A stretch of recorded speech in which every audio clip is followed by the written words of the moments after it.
Lee vit avec sa femme et leur fils dans le nord de la Birmanie, rebaptisé Myanmar.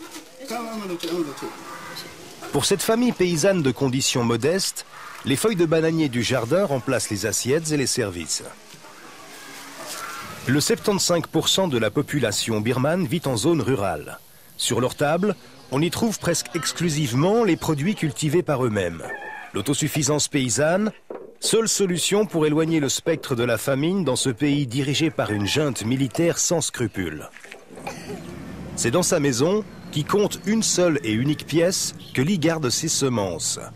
Ici, l'échange des semences et des plants avec les autres familles paysannes fait partie de la tradition, tout comme l'aide réciproque lors de la récolte. C'est ainsi qu'ils ont pu préserver tout au long des générations les précieuses semences.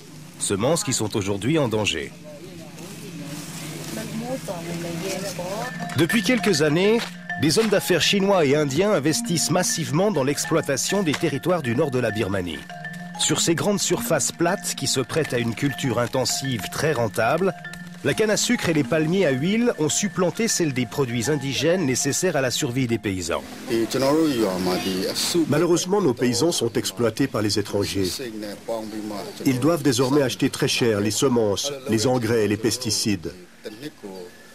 Ils sont également dans l'obligation de vendre leurs récoltes aux mêmes personnes.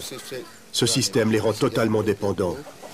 Depuis 2001, Suiced, la Fondation pour la coopération au développement et son partenaire local, œuvrent pour une utilisation durable des ressources. Les paysans peuvent compter sur leur soutien dans le combat pour préserver les semences locales. Ils sont venus dans notre village. Ils nous ont expliqué les dangers liés à la monoculture. Alors d'un coup, nous avons compris que nous devions préserver et protéger nos plantes et nos forêts locales, car elles seules pourront assurer la survie alimentaire de notre village. 70 familles de paysans se sont jointes au projet et cultivent comme avant leurs propres semences. Le reboisement de la forêt attenante est lui aussi soutenu par les indigènes. Maintenant, nous avons notre bois pour le feu et nous ne devrons plus l'acheter au marché. Quand les arbres seront grands, nous allons pouvoir construire nos maisons sans dépenser des fortunes en bois. Soutenus par Suiced, les villageois se sont opposés aux investisseurs étrangers. En préservant leurs semences et leurs méthodes d'exploitation agricole, ils espèrent assurer un avenir à leurs enfants.